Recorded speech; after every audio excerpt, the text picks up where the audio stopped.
I've helped US-based realtors generate tens of thousands of dollars in commissions from my YouTube ads. In this video, I will show you the step-by-step frameworks I've used to create YouTube ads in the shortest amount of time. Frameworks that will blow up your lead generation and make your local market fall in love with you. And the best part, these frameworks will work for just about any local market across North America. All right, so starting off, step number one is going to be research. So what you're going to want to do here is gather assets. And with those assets, you're also going to be figuring out what your ideal customer profile is at the same time, okay? So with these assets, you're going to be able to identify more things on your ideal customer, who they are, what they're looking for. And from there, essentially, you can get them to work with you. So first off, the first thing that I would do, and I do currently for my realtor clients, is going into social media comments and looking at the feedback. So go under popular realtor videos and posts. What common questions are the people commenting asking, and what kind of feedback are they giving?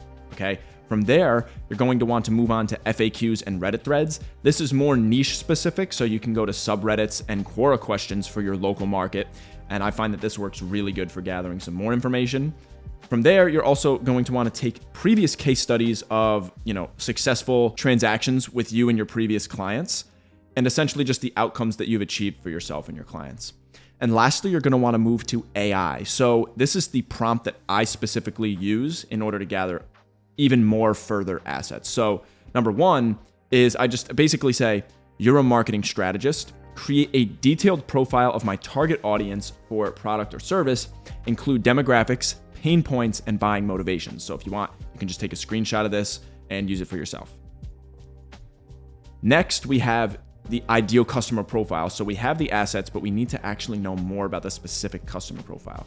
So for here, you're going to want to figure out the pain points of them. So what are their biggest frustrations and challenges?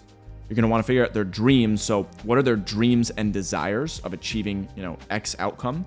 Then you're going to want to look at the objections. So what hesitations and or barriers are holding them back from working with you or selling their home or purchasing a new home, etc. And then the language. So what terms and phrases and slang do they specifically use? And now we're moving on to step number two, which is scripting. So the scripting formula that I've used for the past 2 years that has worked really well, and I think is pretty much an evergreen sort of formula, would be the hook, story, close. So the hook is within the first 5 to 15 seconds. The story or the body is 15 to 120 seconds long. And then the close is about 10 to 30 seconds.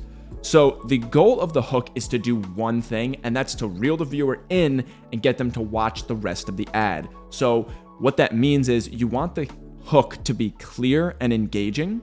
And just to make sure that, you've got a good engaging hook, you want to avoid a couple of things when creating a good hook. And number one is jargon. So avoid phrases like probate sale, wholesaling, etc. Number two, over-explaining. So like selling the ad way too hard. And then three is excessive credentials, like adding credentials when they're not really necessary, or they're deviating from the point of actually getting them to work with you, right?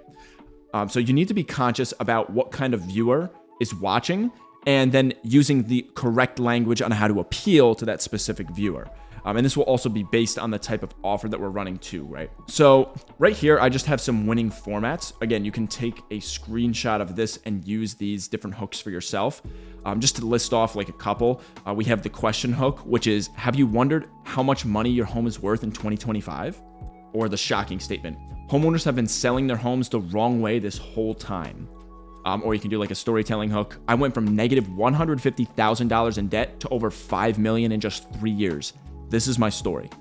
And the rest of them as well. You get what I mean though. You have an engaging, clear hook that engages the reader or watcher, viewer rather, and gets them to view the rest of the entire video. And next we have the body and story. This can vary from like 15 seconds, really short, to 120. And this is going to be highly dependent on your lead magnet or offer and like value proposition of the storyline in any given ad, right? So you're going to take the research and add 2 to 4 body variations. These are going to be your angles.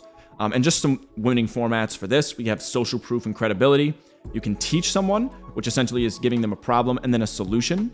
And you want to give them the what, not the how, and then a unique mechanism and benefits, right? And finally, we have the close. So the final 10 to 30 seconds. Basically, the goal here is just to re-engage and prompt the viewer to take that next step.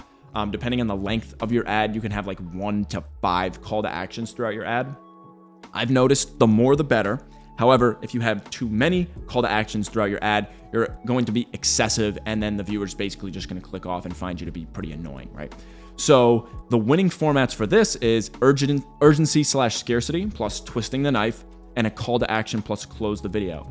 So right here are basically just the 6 banger YouTube ad frameworks that I've used. This covers basically every sort of angle that you can approach, or every single framework you can approach that are different when reaching out to your ideal customer profile. So just to read off a couple, by the way, as I said before, you can screenshot this as well. The first one is just like pain, agitate, solve, or the PAS framework. Essentially, number 1 is remind your audience of the pain that they're feeling. 2, you want to agitate them by making them feel it on a deeper level. And then 3 is to solve that pain by how your product actually solves it.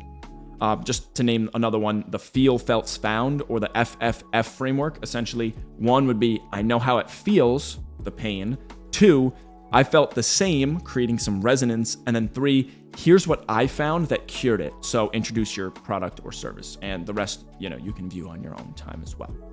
But you get the point. You get the idea. They all follow the hook, story, close framework. So next, we have step number 3, which is actually recording the ads themselves. So it's very important, to have a voice and energy management system when recording yourself. A lot of people don't actually know this, and it's very important to understand it. So first and foremost, you need to understand voice confrontation, okay? So we perceive our voice differently due to air and bone conduction, which adds depth and resonance. And recordings only capture air-conducted sound, making a sound different. So what does this mean? Well, you're going to want to deliver 50% more energy than what feels comfortable. And you're going to want to mentally prepare with more energy before each recording. And just some more common tips are avoid trailing off at sentence ends and record line by line for better control, and take breaks when energy wanes. And so next, moving on to lighting, what I found that works best for my realtor clients is natural lighting. You can use softbox lighting, but it is a more complicated approach. So what I find is shooting during golden hour, sunrise or sunset, gives it a warm, gentle lighting that looks really, really nice. You can also face the light source for a pleasing glow based on the light direction. If you have like a big window in your room or your office, wherever you're recording yourself, definitely use that, open up the blinds and get light flowing in. Like I said, we have a more complicated method, which would be the softbox lighting. Essentially, you can strategically place the lighting to achieve even illumination on the subject, and then you can adjust the brightness according to your preference, and then fine tune the color temperature and achieve the desired aesthetic through that. And then finally, you can ensure proper alignment with the camera and the LED lights. But this method is pretty difficult. Most likely, you're going to probably have like a white or a green screen behind you. You're going to need multiple different lighting setups, and it can be a pretty costly thing. If you're willing to invest, it does yield the results. And then for the tech setup, this is very, very simplistic. It's nothing crazy. You either can use your iPhone or like a DSLR camera, a teleprompter app, or you can use like a lavalier mic or wireless DJI mic. To be honest, what I tell most of my realtors to do is to just use their phone. And if they have, an iPhone, it has a great camera and it has a, great microphone quality. So they might not even need an external microphone. And they just use the teleprompter app to read off of different lines while they're recording. This way they don't have to forget their lines and they can easily transition back and forth from recording to viewing the lines to recording. And then the last and final step is actually editing your footage itself. So just all the tech that you're going to need on the back end is something like a editing software such as CapCut and Premiere Pro. You're going to need a website or software that hosts B-roll. You can use something like Pexels, which is free, or if you want a little bit more premium, high quality B-roll, you can use something like Artlist. But what I find is best is if you have local B-roll. So you have sources from your brokerage, active listings, or local partners, because that's probably going to be most relevant to your area and your local market. 5 would be epidemic sound. So you need music in the background, light music, of course. You don't want it over blaring, your vocals, but you also are going to want some SFX as well in order to add that pattern interrupt and keep the engagement going. And then finally, you're going to use Canva or Photoshop for the thumbnails for your videos, most likely for the display network or other placements just besides the in-stream ads. So just some editing 101. You're going to want to spend 80% of your time crafting the hook, quick cuts, pacing, and the visuals. And then the rest of your ad should be focused on clean cuts and simple visuals to elevate your script. The key thing to understand here is that editing does not save a bad script or poor footage or audio. Make sure what you're actually recording sounds good, visually looks good, and the message you're trying to convey comes off naturally. If it doesn't do this, your recording is probably not that good and you're going to want to redo it until it is. So hopefully this video gave you some clarity on how to create high-performing YouTube ads. But in order to actually yield results from YouTube ads, you also need to know how to set up a funnel, how to create lead magnets and offers, and how to manage your budgets and media buying, which is why I made this free 48-minute long YouTube ads course that you can use and apply right now. Check it out over here. It's completely free. Thanks for watching, and I'll see you in the next one.